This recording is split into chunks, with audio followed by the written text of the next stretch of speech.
Welcome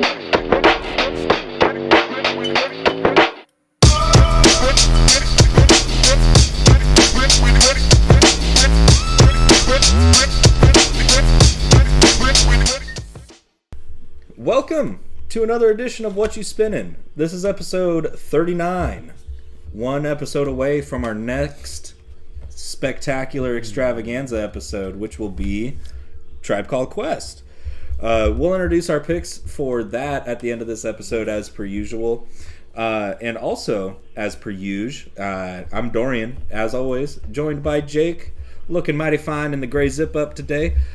And Matt rocking the Rockets hat and the floater t-shirt. Yes, We're sir. all here and ready to rock to talk about some great stuff. But how you guys doing? Doing great. Doing great. Ready. Good, yeah. Hell yeah. It's a good week. It's always a good week, but I like this week, and that's building up into, I think, probably going to be one of my favorite milestone episodes. Cause, yeah, we'll get into Tribe. But Yeah. I think this episode that we're doing now is very eclectic with all the picks that we chose, too. Right. Very different, Yeah. genres, if you want to call it that, but, we all just went Out way there. out there, which is very cool. And one thing that I like is, I was thinking about this on the drive over, is none of us did a true hip-hop album, which is perfect, It's kind of wash it out of our system for an episode and then talk about one of the greatest rap groups of all time with Tribe. Oh, yeah. So I'm super stoked for this episode. I really loved all three of these picks. But it goes without saying, next week's gonna be bitching too. We'll have some cool swag next week too. Be a good one. swag, Yeah, Some definitely. new swag. Definitely Yeah. tune in. Stay tuned. Yeah. But no, without further ado, we're going to go ahead and just jump right on in here. Actually, before we do that, got to address some stuff. You'll notice that on the YouTube channel right now, unfortunately, episode 16, which was Shuggy Otis, Rammstein, De La Soul, and 3-6, unfortunately got taken down well after it came out. That was a really good email to wake up to on Monday morning. God damn it, dude. An episode from 4 months ago. I was like, are you shitting me? And a good episode at that. Exactly. So that got taken down due to some copyright strikes with some snips. I was kind of pushing the envelope with that. And then also, I actually feel bad for bringing this up to you guys on camera rather than off. Oh, shit. Outcast has apparently been not on YouTube. Our Outcast episode Really? has apparently not been on YouTube. I could have swore I watched it. I watched it too, but it so we have I watched it. Yeah, I watched it. we have a handful of views on it, and it's been there every time I've scrolled through. I never got an email that it got taken down, but I went and was looking this morning and it's gone. So But House of the Thousand Corpses on there. yeah. It's really Yeah. weird. Yeah, I was really surprised. But so anyway, and if you go to our YouTube channel to watch us or anything, over a little bit, you'll notice that some episodes are going to be, or all of the episodes since we started doing snippets are going to be re-uploaded, because I'm going to go through and scrub all the snips out, because I don't want the whole goddamn channel to get taken down, because that would suck, because we've worked really hard on this. And the last thing I want is for all of that to go to waste and have it all get torn down, especially with all the new upgrades we've been doing and stuff. It's all right. We could always just keep them in the vault, Yeah. Another episode. Yeah. Just get another external, and it's just the lost tapes, Whatchu Spinnin. The Whatchu that'd be Spinnin actually lost pretty tapes. cool, But no, so just wanted to bring that up to the viewers and the fans. Kind of shitty, but comes with the territory, of pushing the envelope. And then also after Tribe, because we've been grinding, New Year and Christmas and everything, we're going to do a little 2-week hiatus, and then we'll be right back for episode 41 with some really great picks, I'm sure. So without further ado, now let's dive into the goddamn episode. We're going to start with me. And my pick for this week was, boom, 10,000 Days by Tool. It was their fourth. I was like, we count Opiate, right? I count Opiate. So, fourth studio album released in 2006. It was actually the last album they released for 13 years until Fear Inoculum came out in 2019. So, this was the newest Tool for like an entire teenager's lifetime. Pretty much. Which is pretty unreal. Yeah. Like, it's insane that they managed to take a break for that long. And still have a fan base that was like, we love you. Exactly. It really shows how diehard Tool fans are. But yeah, 10,000 Days, Tool, released in 06. I've got some stuff to say about it. But what about you boys? So I'll go because I feel like I listen to rock music, but Tool is one of those bands that I have respect for. I did grow up listening to like Lateralis. Mm-hmm. We brought up Enema, and now this album, man, holy shit! Yeah, holy crap! Like it's so good. You could hear everything about it, like the vocals, the band, the synchrony. Like they're all one mind. Mm-hmm. Like, they're just all so connected with their music. It's crazy that saying that now, this was an album that was like nothing came out after it for a couple years. And I was looking at their like album list, and that's true. And then even the following album that they did, it came out like in what 2019. Yeah, so it's pretty recent. Yeah. But that's a big gap, right? To just kind of leave like in open air. But they left it at a perfect mark, like an album that cemented like Tool, all their other albums that they have done. This one kind of really brought everything together and like just like a big like just statement to the whole like genre. And a lot of the songs on it, it's typical Tool fashion. They're really long. Yep. A lot of sections, a lot of breakdowns. I always like the interludes that they have and the transitions. Yeah. Like the transition from, I forget what skit it is or what song, but it goes into... Are you talking Lost Keys into Rosetta Stone? Yes, into Rosetta Stone, where it's like someone in like a hospital or something, and then it goes into that. That's really cool. Yeah. A lot of stuff about this album is really great. Yeah. I really appreciated it. So. Fuck yeah! I'm glad you liked it. Tool. Yeah, I mean, we all love Maynard. Yeah. We all love his vocals, and I mean, I think his vocal was a little bit less heard on this album, and we heard more of Adam Jones's guitar work and Danny Carey's drum work and Justin Chancellor's bass lines that were, indeed superb. Adam Jones used a lot of different stuff. He had a pipe bomb mic, a guitar mic, and it was just a cylinder. And a brass cylinder. Yeah. And then he had that talk box for Zombie. Yeah. The Frampton style, which is really cool. And Tool likes to take breaks. I think Lateralis was the last album before this, and that was a 5-year break. So I feel like they have that break between albums where they're just like, we're going to work on music, and we're not just going to push it out. We want to make sure that it's what we want. And they've always been that way, I feel like. I can't remember. I feel like correct me if I'm, like, I don't know if you've heard this too.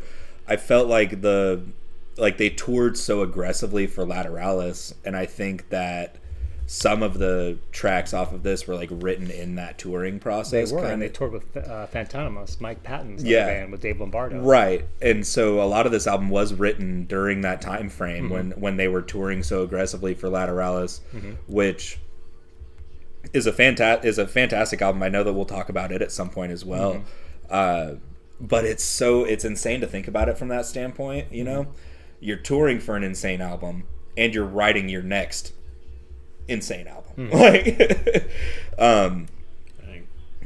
But no, it's you get to see, if you look at the extra aspects to this, it's from like Undertow, the music videos off of Undertow and Lateralis. There's a lot of claymation used with Adam Jones. This with Vicarious, it's his first venture into CGI music videos with Vicarious, like I showed y'all. And so even like it was an escape. It was kind of, let's kind of jump off the cliff of the early 2000s and do something. And the fact that this came out in 06, you listen to a lot of, the rock music, the mainstream rock music from that time. You get a lot of Seether and other groups like that, and this was so ahead of its time. And it's kind of weird to say for an album that is I mean, at this point, it's almost 20 years old, which is insane to think about. But 2006, you don't really think about a lot of groundbreaking stuff, you know, like ahead of its time isn't really applied to that. Yeah. But this album was, with how ambitious it was, with the instrumentation, and even Maynard's lyricism on a lot of the songs on this is top notch, in my opinion. It has one of my favorite bridges of Tool off of Rosetta Stone. That's one of my favorite bridge. It's my favorite bridge that Tool ever did.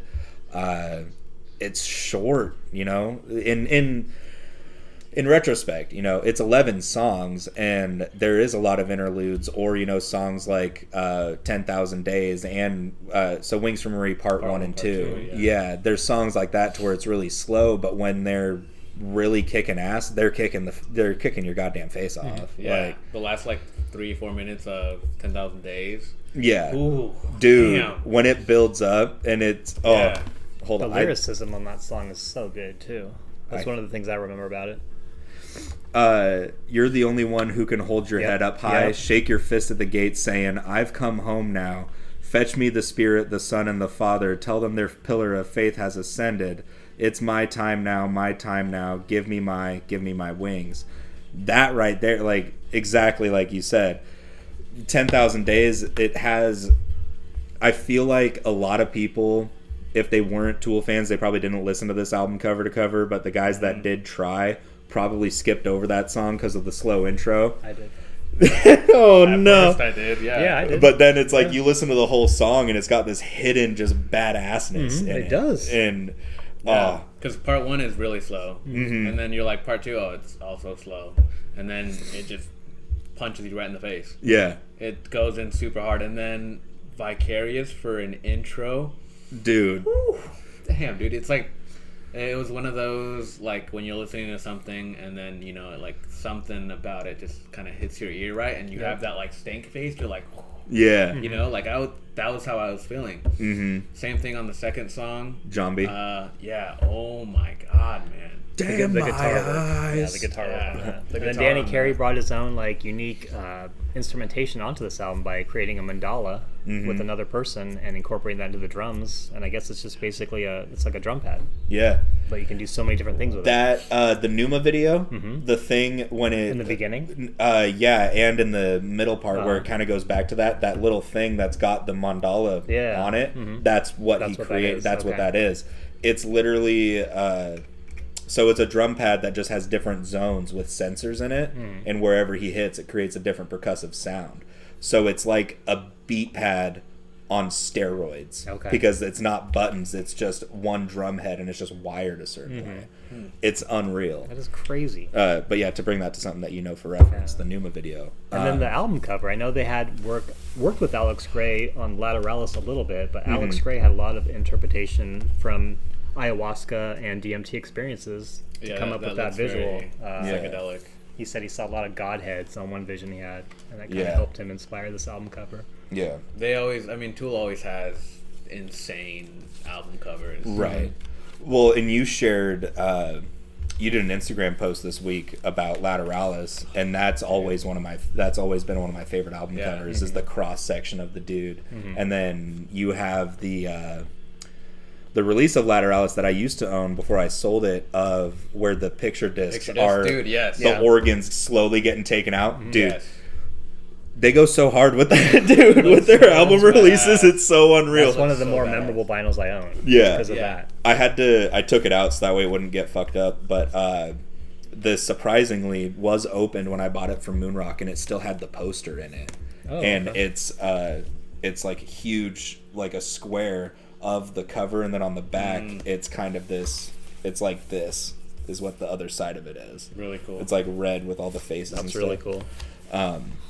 But yeah, dude, they go so hard with their album releases. And the CD of this I also have, and that had like little lenses, Well, like a little binocular kind of stuff. Yeah, Right.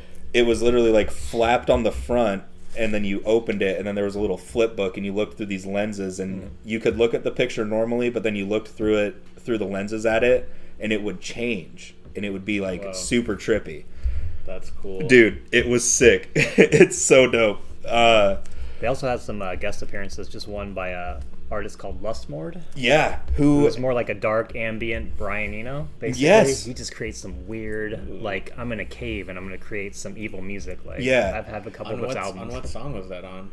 It's just the instrumental part on, I think it's one of the Wings. I think it was Wings Part 1. Mm-hmm. Yeah.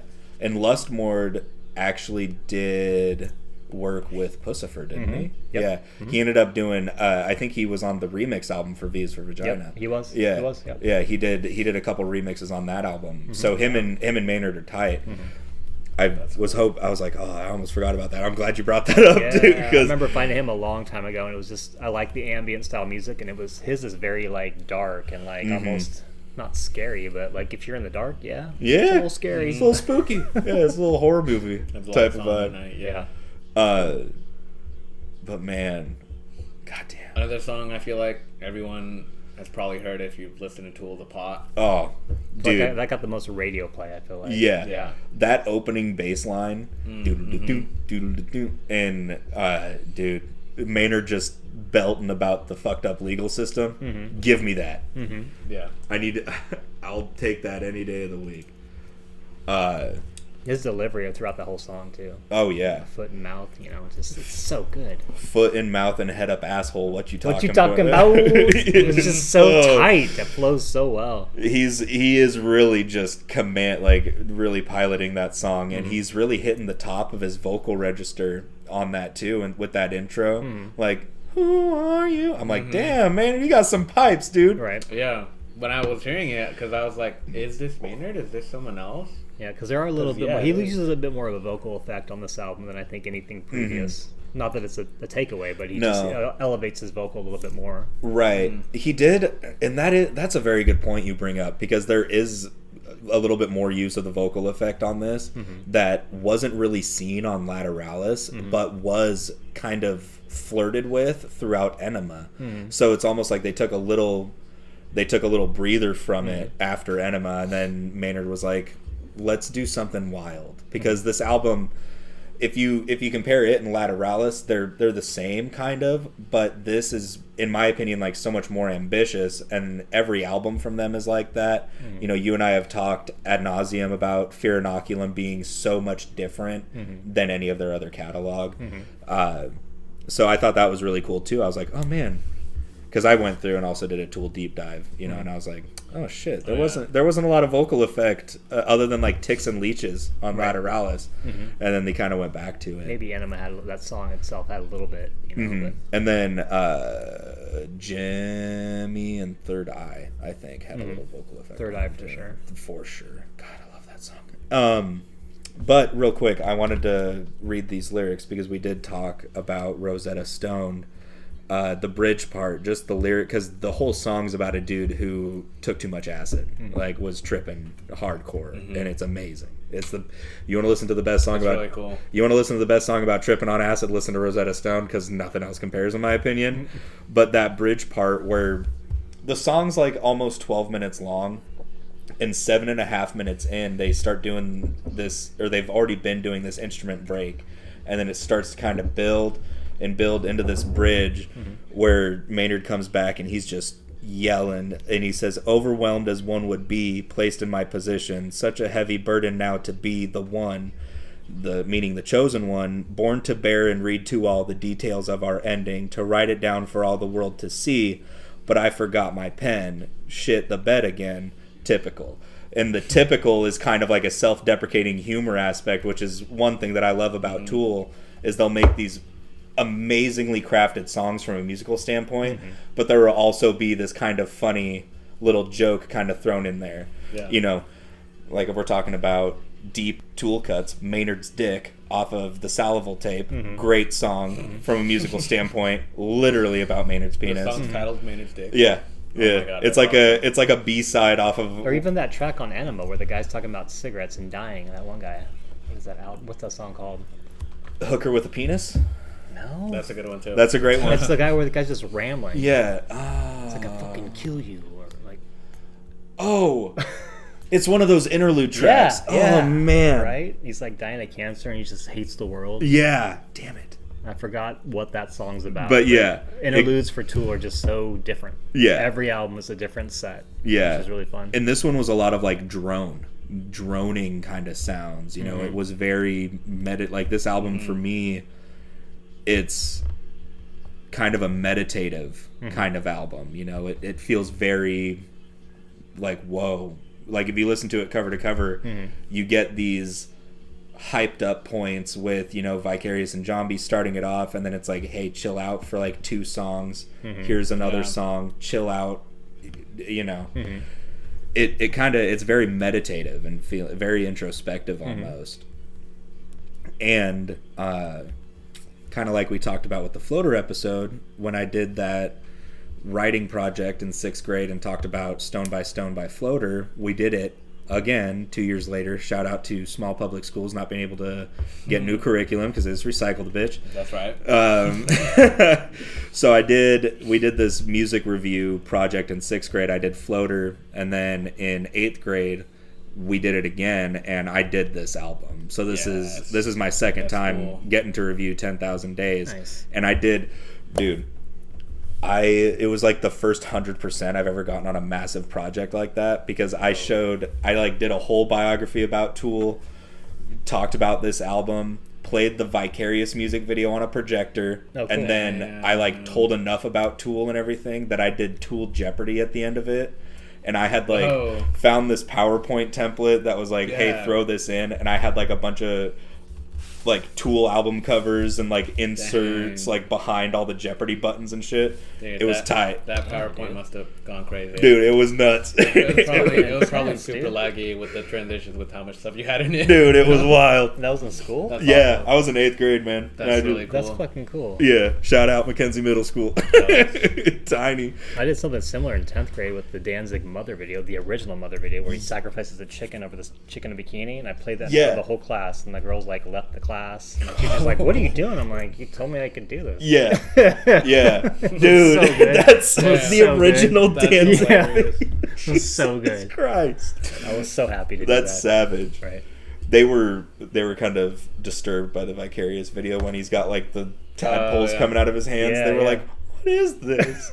And I was like, you honkies, just wait. I was like, this is 2 minutes into a 7-minute song. Going in deep tonight, Lee. Yeah. That's good. But what do you say we get into some top threes, boys? Oh yeah, let's do it. So number 3 for me was Zombie. Love that song. That end part where it just starts going chaotic and Damn My Eyes and all that stuff. Love that part. Number 2 for me was Right in 2. I love the intro talking about monkeys killing, give them thumbs, they make a club and beat their brother down. Like that lyric is, that whole song, it gives me chills even talking about it. Number 1 goes without saying, Rosetta Stoned. And then my honorable mentions, Vicarious and The Pot. Have to throw The Pot in there. Right. Yeah. It's a good one. Honorable mention for me was Zombie. It's one of the more memorable tracks I remember listening to when that album came out. I love the guitar work on that. Number 3, Right in 2. Number 2, The Pot, just because it was just a catchy song. And then I went to number 1 with 10,000 Days. It's a song I skipped over in the past because it was a slow intro, but man, I became a fan again. Yeah. So it's my time now. yeah. If any album has a title track that is the title of the album, you know it's got to be good. Right. So sometimes you just have to wait 11 minutes. Yeah, right. With Tool, you're definitely a couple decades. You definitely have to wait. Yeah, with Tool, a couple minutes. If I'm going top 3, honorable mention first off, I'm gonna go with The Pot. Yep. Top 3 though, I'm gonna go Rosetta Stoned. Okay. For 3. Nice. Vicarious for 2nd, and then Zombie. Yeah. Zombie the whole song just keeps that intensity, and then the back half of it just really amps it up, and the louder that song goes too, the better it sounds. I remember in my car just cranking up. Yeah. People are like, this is too loud. I'm like, no, this is just right. It's not loud enough. This is right. Yeah. I need to get I feel like when I was because I listened to this when I was coming here, I feel like I got here in like 2 minutes. Yeah. And like the song is like 7 minutes. Yeah. It's badass. Man, I'm glad you like this. I'm glad y'all like this. But anyways, that was 10,000 Days by Tool. which was my pick for this episode. We'll be right back to dive into the next one.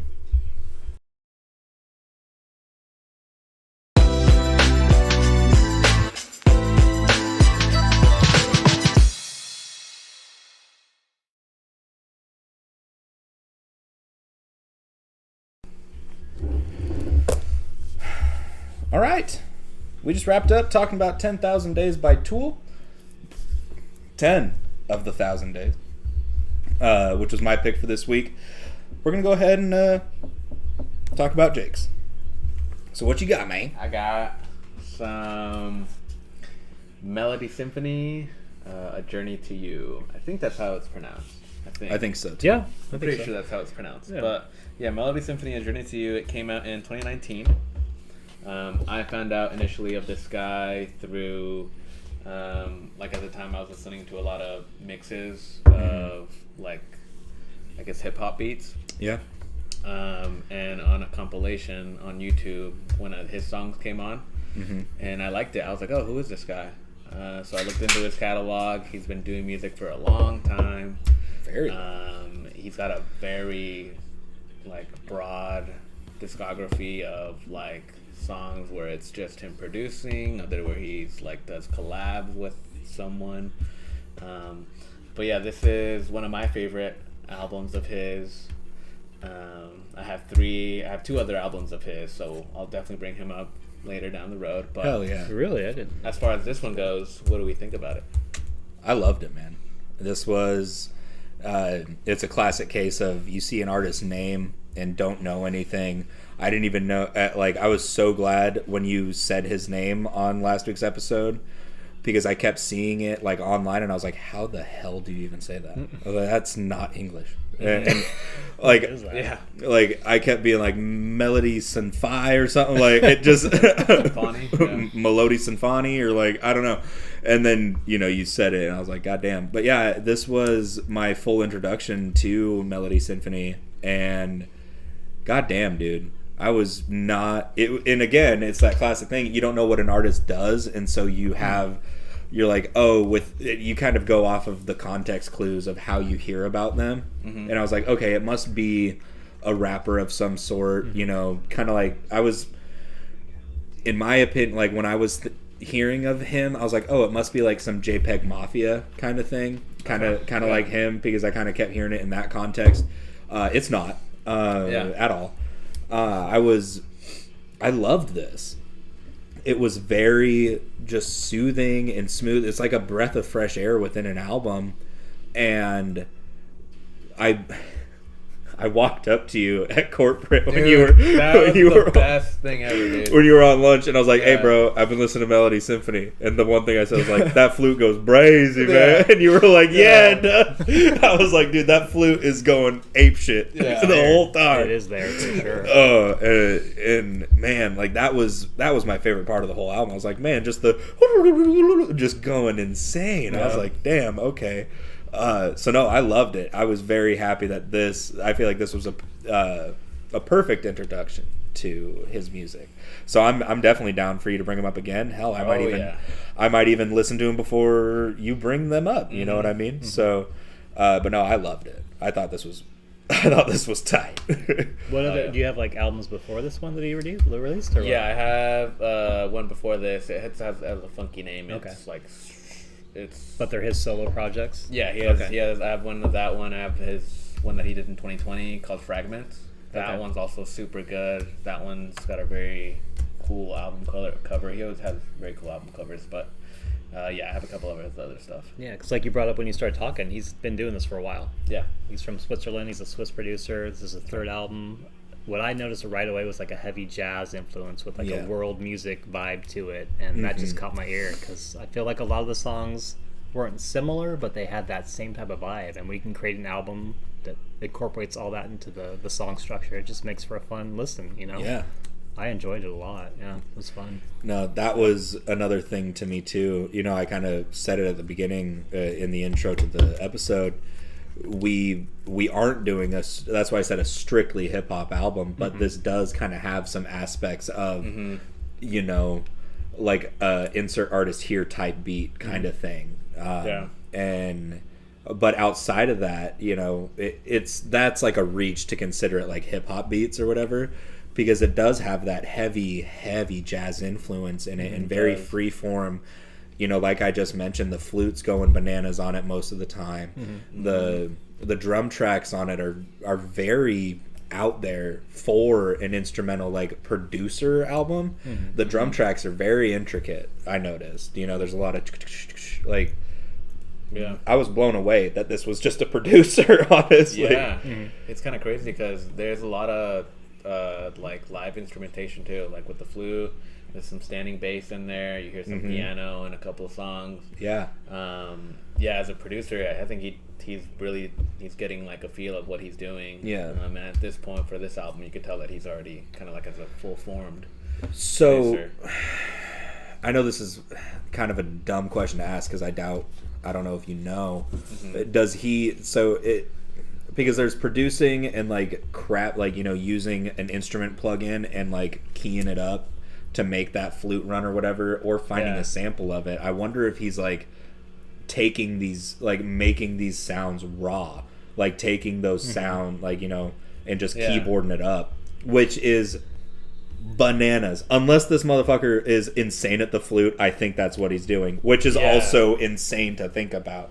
Because he's a producer, right? Yeah. Yeah. He is also multi-instrumental. Oh, okay. Okay. He there may we go. do it himself. I'm not too sure.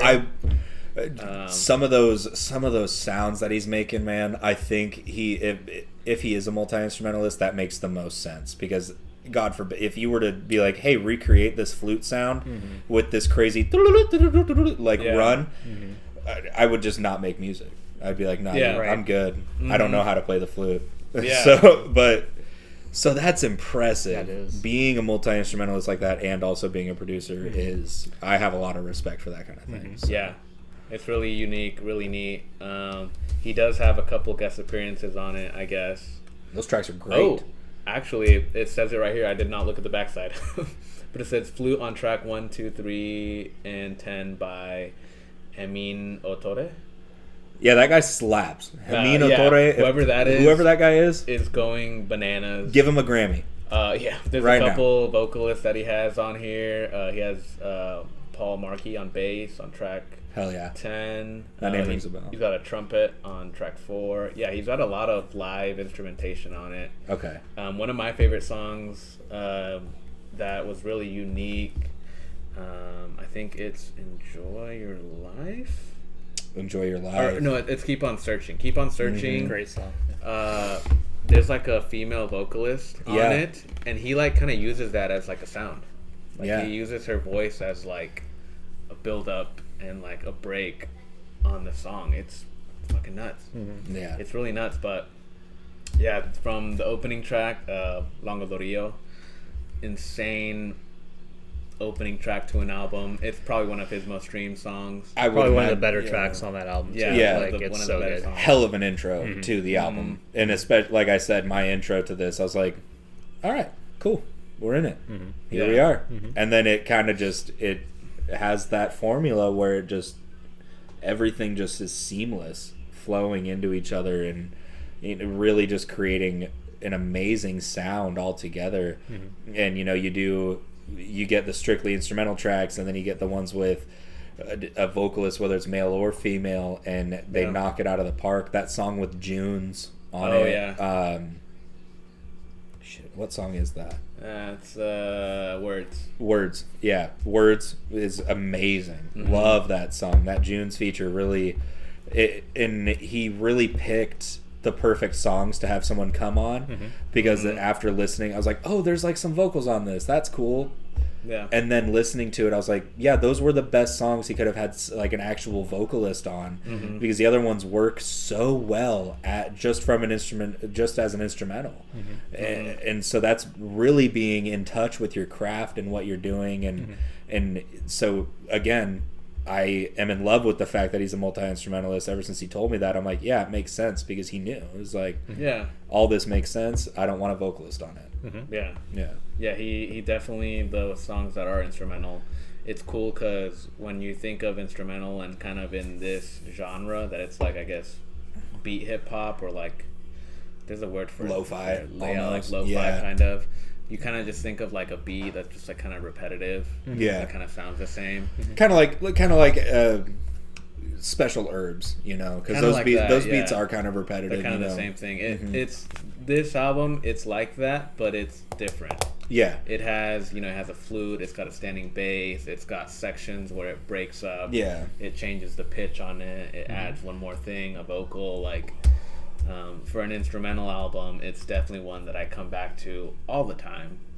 Anytime that any song on this comes on, like on my shuffle, like I'll let it play. Yeah, it's absolutely bonkers. Like what he did with this album. Yeah. And to compare it to another thing that we've covered on this, you know, kind of piggybacking off what we were just saying about how, you know, it's not a hip hop instrumental album, because, you know, if you go back and listen to Rapper's Best Friend 4 from the instrumental episode, when people produce for hip hop, right? They produce for a verse and a chorus and a verse. Like there's a very, very finite structure that they're kind of shooting for, and you can kind of get away with fudging that a little bit within that realm.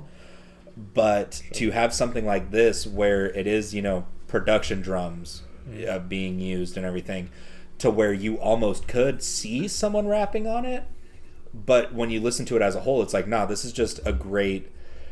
It's a good standalone, like just by itself. Yeah, it's standalone, like jazz, like electro jazz album or whatever the hell you want to call it. It's because it doesn't have that, you know, kind of structure. And then if you listen to Rapper's Best Friend 4, like I said, or Special Herbs, like off of that album in particular, Arrowroot has those spots where it breaks out, and you're like, oh, this is where a new verse kicks in. Yeah, exactly. Yeah. And so this was kind of interesting because I had heard of him from the rap universe, and to be like, oh, holy hell, this isn't rap beats at all. This is fantastic, like produced jazz, which is sick. Electro jazz, it's a great term. Yeah, I love it. Yeah. I was like, I don't know what the hell else to call it, man, because it has such, it's you know, Scotch on the Rocks and Suits type of music, you know what I mean? It's definitely like when you listen to this, some songs are more relaxed, some songs are more upbeat, some you kind of want to dance to, some you just want to, like, you know, mellow out just listening to the lyrics. Yeah, 100%. But yeah, definitely Melodiesinfonie. He's a great producer. He's one of my favorites, coming from Switzerland, right? It's pretty cool. He's a Swiss producer. Pretty cool. And yeah, I'm glad you guys liked it. Definitely check out his other stuff. I was looking at his like Spotify like top songs. It used to just be like Longo do Rio, and then like everything else was like a couple 100,000 here and there. But he's definitely gotten more recognition, which is awesome. We love to see that for an artist. And one thing that I like, because I looked him up just to see, you know, like look at a Wikipedia or something. He somehow doesn't have one yet, which is, you know, fine. I know it's hard to find a lot of info. He's getting big. You know, we're kind of covering him in the midst of him getting big. But one thing that I really liked, that I recommend if y'all at home go and listen to this and you like this album, you want it on vinyl, it's Jakarta Records is the website. If you look him up, it's one of the, if you look this album up, actually, it's one of the first links you can click. You can decide how much you pay for this album over $17 or 17 euros or whatever. That's cool. That's pretty cool. So if you want to support an artist outside of the shelf price of an album, you can, you know, make that 25 euros, however much. I like that. Which I thought was really cool, because I was like, damn, like I like this enough to where I would drop $20-$30 on this album. I dropped $30 on this album. Yeah, exactly. And so I clicked on that Jakarta Records because I thought that would be like a synopsis, like a bio. And no, it was just a listing for this album, and it's like pay over or minimum 17 euros or whatever, but you can pay more than that. Damn, and so that's cool. That's really cool. If you guys like that, that's probably how I'll end up getting this album, because this is one I am definitely going to get. If you want it, I suggest going that route because that's really tight. You know, because we gotta support the artists. Man. Yeah, that's cool that you brought that up. I didn't know that. I got this off. Found that out at work. I went in person. and got this. I found this at House of Records. It was just like in like new arrivals. Yeah, Damn. Brought this in. Yeah. And I was like, whoa, I know what that is. Brought it like it was in the in the new arrivals. Okay. Damn. Someone brought it in, and I was like, oh, I know what that is. I'm picking that up. Yeah. Another cool thing, one of his EPs that I also own, Sichto. Yeah, that's a weird word. It's a weird name. Yeah, it's like a Swedish name or something. But he dropped the YouTube link that I sent you guys. The Tokyo song. And that song's on that album. And on that YouTube link, there's in the comments he put like a pinned comment of how to get the album. Okay. And if you like go to it, it's still there. It was 500 limited copies for that, and he dropped it on that YouTube video in the comments. Oh wow. Oh, dude. Yeah, That's pretty cool. it's pretty. I cool. like this guy more now, dude. I'm falling in love with this dude. This is fucking sweet. If you click on the link, it's like 404 not found because people bought it. Sure. Oh no! But you could still get it online. Yeah, through, like that's resellers crazy. and That's like the coolest like niche marketing strategy of all that is time. really neat. If you want this, come get it. Here it is. If you don't like me enough to look me up on YouTube, eat it. It's like how would you know? How would you know? You have to be in the know to like kind of find out these stuff because it's like not as super big, but. Yeah, I like that he is getting a lot more recognition nowadays. So yeah, definitely support your local. I guess not local, but support an artist. Support the artists you like. Yes. Yeah. Support the artists you like. However you can do that, whether it's going to a show and buying merch or finding some weird link to where you can pay more than shelf price because you feel like being a good human. Yeah. Yeah, I love that kind of stuff because it's very Bandcamp, Yeah. Like I had a buddy, or still have a buddy. That's weird to say. My buddy Patrick was in a folk punk, like not folk punk. They were punk. It was like garage punk band up at OSU, and he put his stuff on Bandcamp, and it was kind of that same structure, but it was like pay minimum $1 to buy their EP. Okay. And so I was like, here's like $5. Like they were called the Krusty Krabs, and their album was called a Thousand Hits of Acid. Oh my god. And they recorded it on like good. a shitty like cassette recorder that they put outside of the room they were jamming in. So it's like the most basement punk shit of all time. But when I looked this up and saw like the buying structure of it, I was like, man, I haven't seen this since my boy was on Bandcamp. Yeah. That's rad. Very much like that. But yeah, shall we get into top threes? Yeah, kick us off, boy.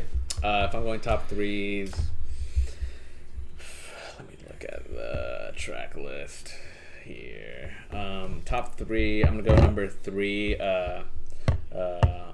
Checkmate. Tropico Lolo. Pixar. Tropico Lolo. Tropico Lolo. That flute is nuts. It's cool. Nuts. That's the one where you were saying the flute goes dummy. It's on that song. No, it's that song goes hard with the flute. That's my probably number 3. Okay. Number 2, I'm gonna go Light. Light. Okay. And then my favorite song, probably either. I can't say either, but I'll go Longo Dorio. Honorable mention, Keep on Searching, but really every other song. This song I've heard this album so many times, so it's like I can't choose. Yeah, that was essentially me with 10,000 Days. So I feel Yeah, and a lot of the like. Yeah, I feel like most of our albums that we bring up. I feel like the three of us, like we will sometimes bring up an album, like we'll go through the formula, bring up like, oh, I want to talk about this album, but then there's sometimes where we bring up an album that we like. I love this goddamn album, and then it's like and then your honorable mentions are just like listen to it, listen to the goddamn thing, because that's my honorable mention is the rest of the goddamn album. So that's tight. That's a good one. Honorable mention would be Keep on Searching for me. Number 3, Water Drops. Number 2, Tropicolo, and then Longo de Rio was my favorite. It just opens the album up and it sets the bar for what you're gonna hear. Very much so. For me, number 3, gonna be a common theme. Tropico Lolo, was number 3 for me. Number 2 was Words. Loved that June's feature on it. And number 1 for me was Peace on Earth. Nice. Actually, that one I really liked. And then honorable mentions for me, Alongo do Rio, and There Is You, actually. I feel like There Is You was kind of a... I was like, I can feel that this is kind of underrated, but I really vibe with this. So, yeah, those are my top 3. I liked the intro to, I think it's A Fool's Moon, where it's like just an interview of someone, and it's like, you don't understand music. Music, it's like therapeutic. It's like, I don't know what he's saying, the dialogue, but it perfectly time capsules this album. It's like, music is more than just what you hear. It's like expression. It's like, it's a different language. It's something you can't understand. But yeah, definitely check this album out. I think you'd like it. Hell yeah. And that album he's mentioning is A Journey to You by Melodiesinfonie, which was that man Jacob's pick for this week. We'll be right back to wrap it up, talk about Matt's.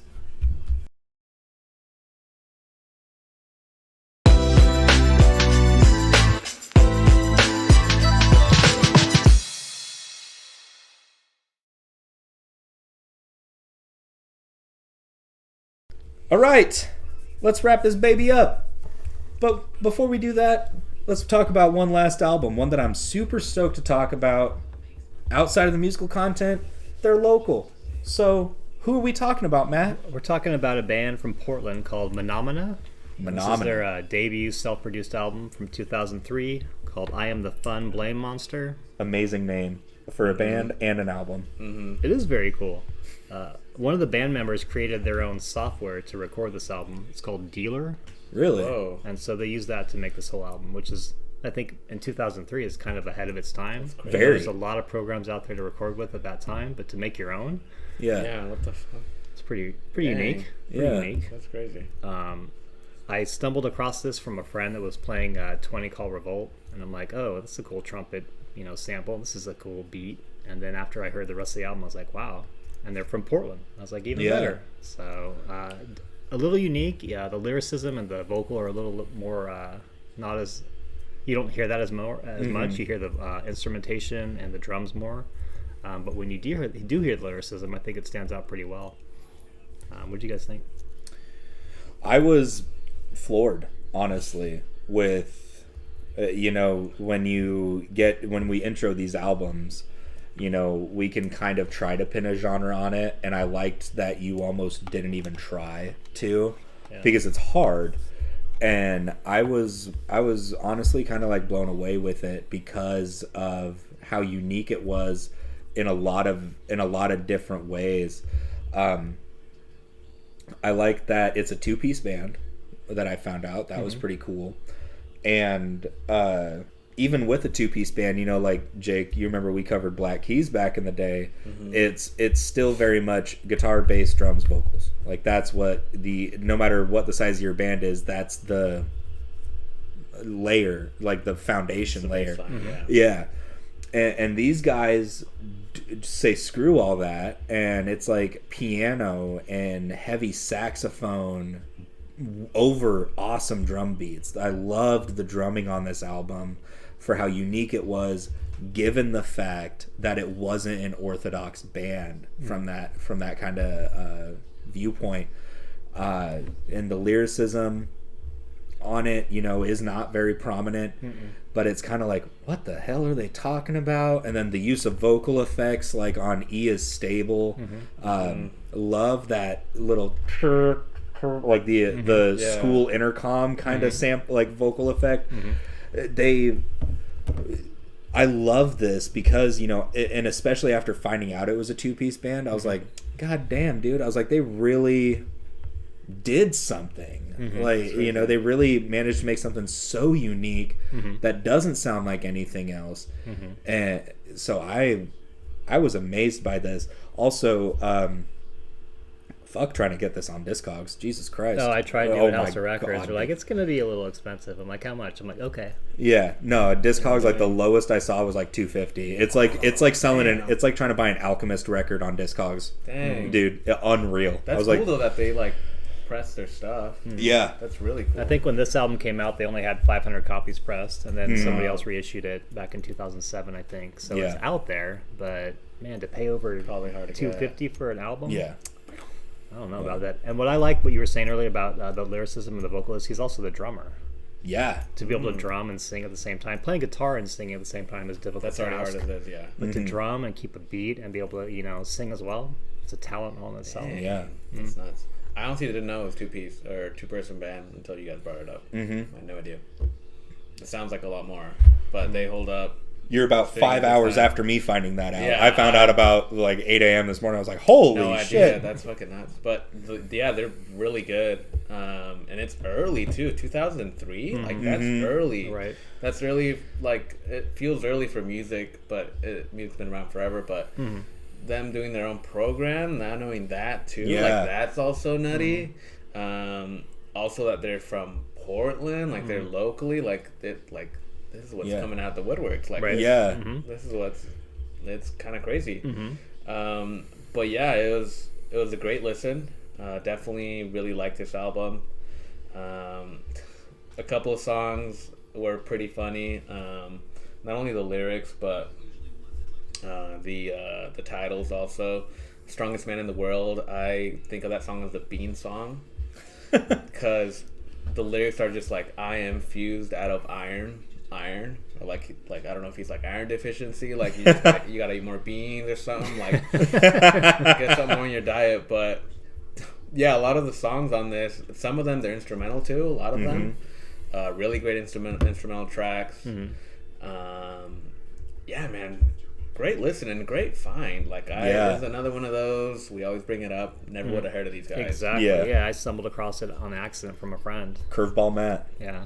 But like you said, the lyricism, like from the opening track, coughing, like I wash behind my ears, like just weird things, like, and it just flows so well. Portland.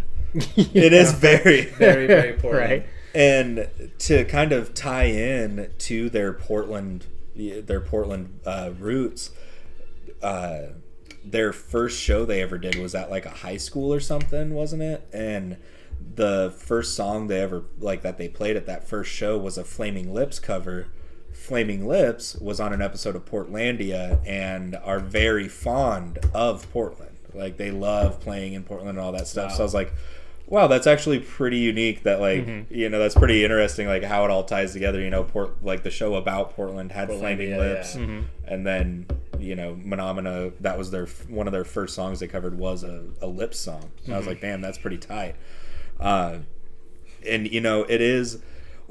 You guys mentioned the funny lyricism. It is true, but their sound is so unique that I didn't catch on to that stuff until about like the second or third time I listened to this. I was like, oh, that's what he's talking about taking a bath? Yeah.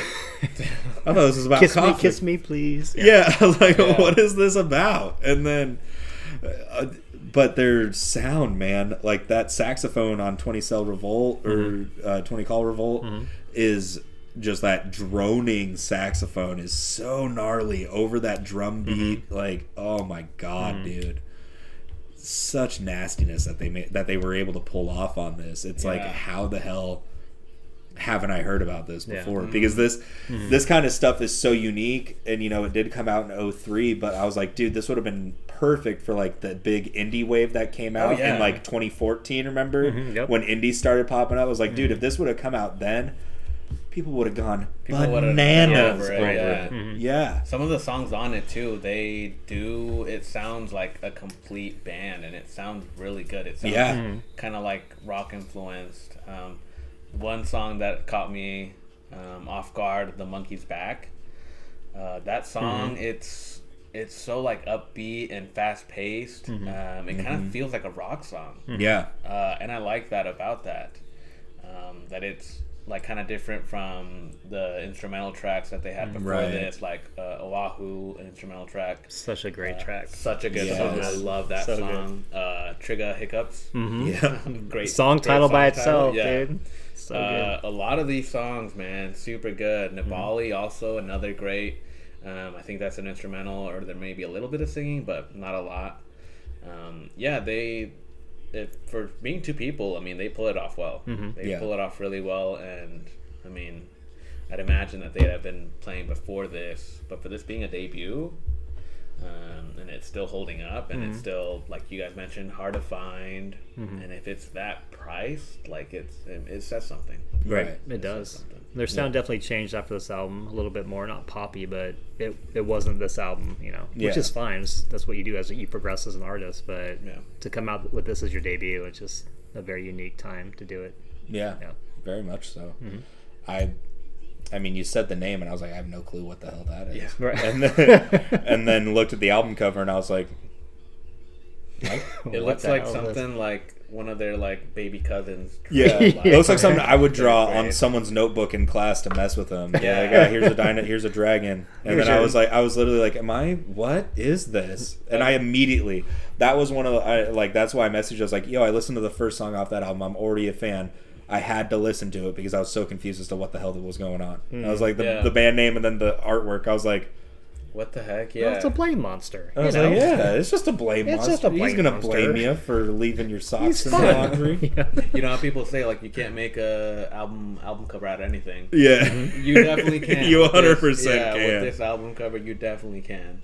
I know the original album came out with some intricate artwork and like a flip book. Yeah, that's what it was. Yeah. That's cool. That was handmade by one of the, I think it was like the not the drummer was the one who did, because he was working at like Kinko's or something. He was like hand making these flip books to release with the CDs. Cool. So cool. To have a copy of that would be ideal. That's probably the one that's on Discogs, maybe. I don't know. It's a vinyl size flip book. That'd be sick. Right. Still in the shrink and everything. Oh my god. That's cool. Well, I'm glad you guys enjoyed it. It's definitely a different album. Yeah. Have you dove into more of their back catalog? It didn't stick as much as this album. Okay. Not that it's bad, but it's not the same as Right. It's kind of one of those I kind of had that feeling. I was like, man, I'd be interested to hear like if Matt's heard anything else by them, because it does kind of seem one of those flash in the pan albums. Like this is so damn unique. It's very good, very cohesive. And has, those underlying kind of layers to it. I was like, damn, I wonder if this is just Menomena or if this was more this album. There's another album called, I think it's Friend or Foe. Yeah. That's worth listening to. Okay. Sure. Yeah. I'll take a peek at that one. And for this to, we mention this damn near every time we bring up a debut album, but this is a solid debut. It was a fantastic debut album for these guys. Yeah. I was very, very pleased with this. That's why I looked it up on Discogs. I was like, man, I gotta find this Portland guys. Let's see if it's on Discogs. Oh my god, no. No. Looking at their like photos too, it looks like so like Portland and so hipster. Like they're riding in a 2-seat bike and like drinking beer outside from a wine glass and like. They might even be on an episode of Portlandia. I don't know. I have to go back and watch it again. Maybe I saw them. They might have been extras. Right. Maybe. Cool. Well, I'll go with my top 3. Okay. My honorable mentions, I got 2 with Cough Coughing being a great start to the album, and then 20 Call Revolt because that's the first track I heard from them. Number 3, Trigger Hiccups. Basically because of the song title. It just sounds so fun. Number 2, Strongest Man in the World. And I like Oahu. That's my top. It's just got the instrumental aspect. It's got the light vocal in there where you can barely understand what he's saying. Or hear what he's saying. It just has a cool vibe with the droney guitar, and it just have like an ambient feel. So yeah, and that live video you sent was very nice too. I'll piggyback off of that. Honorable mentions for me: 20 Call Revolt and Oahu. Number 3 for me was Shirt. Actually, number 2, Strongest Man in the World, and number 1, E is Stable. Just that drum intro and then hearing that vocal effect to start the song off, I was like, damn. It was early favorite for me, and then after listening to the whole thing multiple times, I was like, yeah, that's it for me. Yeah. A lot of these songs I liked. And it's almost a 20-song album. Because I think they released this one and then they added another one that was like the I Am the Blame Monster plus like 9 B-sides. And that's where Shirt comes from, is one of those 9 B-sides. I was like, I liked it enough to put it in there. Hell yeah. Okay.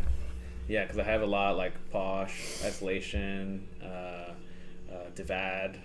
A lot of those songs also on the back, and they're good. But if I'm going top 3 on this, I'm gonna go honorable mention. Let's All Unite. Okay. Yep. Top 3, I'm gonna go Trigger Hiccups. Yep. The Monkey's Back, and then Oahu. Nice. Great stuff, man. I like these like small bands, small groups, especially if they're local. Like kind of makes me a little bit more proud of where we're like at and like what we have around us. Yeah. Well, and it's great too. We just talked about Autolux, which was a great group, and then Matt, you've kind of gone like you've been on this kind of streak of obscurity, and I'm really here for it. You went with Ride, and then Autolux, and then this, and I'm like, all of these were so damn good. Like, how'd I never hear these before? Right. Just like you guys are introducing me to other artists that I've never heard, I feel like I need to pass it on to you, because a lot of these artists I'd never heard before somebody else passed it on to me. Yeah. So being able to share that with you guys is so fulfilling, and be able to share it with the viewers as well. So. Yeah, and it's like, it's, what the cave people did. That's how they passed history down, which is word of mouth. I heard this from this other caveman. Yeah, here's your life story, basically. Yep. So I really do appreciate that, too. But anyway, that was I Am the Fun Blame Monster by Menomena. Great album, great band from Portland. Go ahead and check that out. That was Matt's pick for this week. Let's go ahead and tell the viewers what's up with the Tribe episode, huh? What's up with the Tribe episode?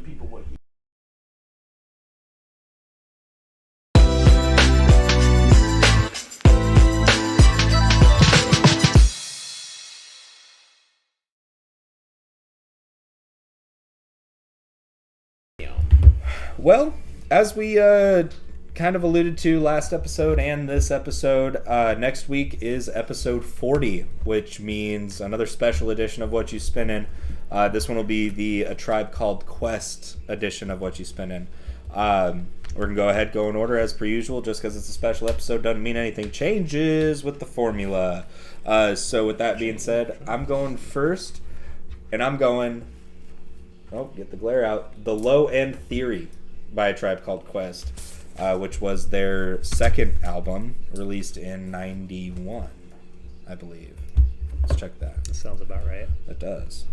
It's around that time. 91. Yep. Right. Second album released in 1991. Great album, great tracks. We'll talk about that later, though.